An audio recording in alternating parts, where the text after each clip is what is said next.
सविता दीदी जिंदाबाद जिंदाबाद जिंदाबाद। सविता दीदी मत घबराना, जनता तेरे साथ है। अर्जुन भैया जिंदाबाद जिंदाबाद जिंदाबाद। अर्जुन भैया मत घबराना, जनता तेरे साथ है।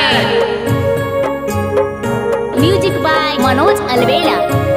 आगे माई हमारा सविता दीदी के ब्रेड टोस्टर छप्पनी सनमदी आज 7 नंबर पर मारी है चाची बुथावा पर मोहरवा जी आज बुथावा पर मोहरवा चाची बुथावा पर मोहरवा जी आज फिर से बनई है चाची सविता दीदी के मुखिया जी आज फिर से बनई है चाचा अर्जुन भैया के मुखिया जी।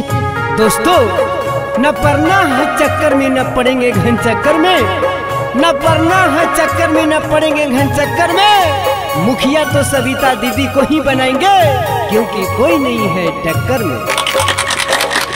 ग्वालपदिया पंचायत के मुखिया कैसा हो? अर्जुन भैया जैसा हो। खेत मजदूर किसानों की मुखिया कैसा हो? सविता दीदी जैसा हो। ब्रेड टोस्टर छाप जिंदाबाद जिंदाबाद जिंदाबाद।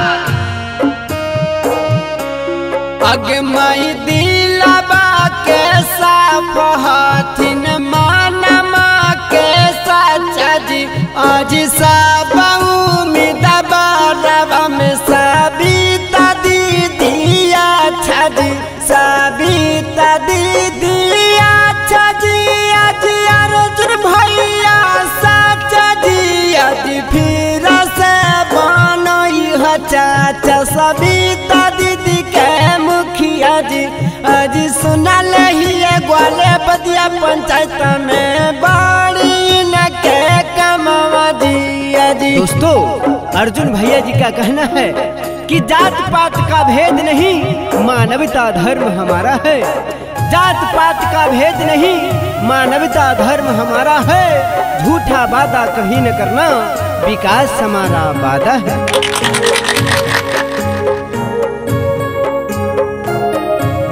आगे माई इंदराया बासा दिला थुने बिराधा पेना सनवा जी आज नाली गाली रोड दिला थुने दीहा चाची धाया नवा दी आज दीहा चाची धाया नमा जी आज है करथुन सब कमामा जी आज सुना ही ग्वालपदिया पंचायत में बाड़ी न के नवा जी आज 7 नंबर पर मारी है चाची बुथावा पर मोहरवा जी। दोस्तों सविता दीदी का कहना है कि चौमुखी विकास होगा यही मेरा इरादा है, चौमुखी विकास होगा यही मेरा इरादा है, सबका सपना पूरा होगा यही मेरा वादा है। ग्वालपदिया पंचायत के जनता जिंदाबाद जिंदाबाद जिंदाबाद। 7 नंबर पर मोहर लगाना है, अर्जुन भैया को जिताना है। छात्र नौजवानों की मुखिया कैसा हो? सविता दीदी जैसा हो।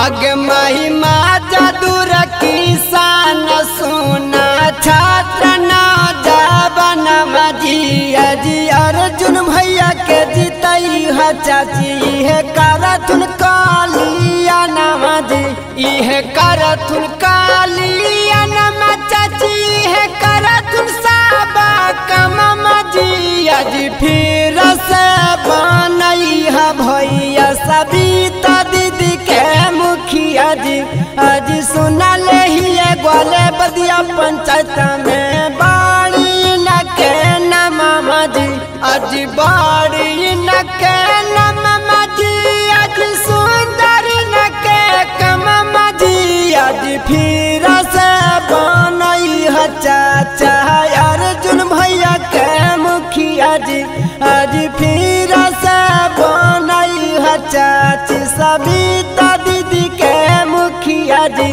आज सुना ही ग्वालपदिया पंचायत में बाड़ी न के कमावा जी। जी।